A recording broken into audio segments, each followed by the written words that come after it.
శాసనం ద్వారా నిర్మితమైన భారత రాజ్యాంగం పట్ల నిజమైన విశ్వాసం విధేయత చూపుతానని,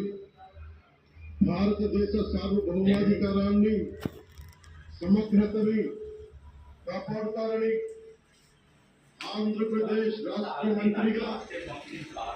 నా కర్తవ్యాలను శ్రద్ధతో అంతఃకరణ శుద్ధితో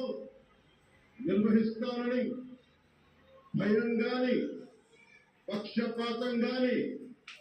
రాగద్వేషాలు గాని లేకుండా రాజ్యాంగాన్ని శాసనాన్ని అనుసరించి ప్రజలందరికీ న్యాయం చేకూరుస్తానని దైవ సాక్షిగా ప్రమాణం చేస్తున్నాను. నేను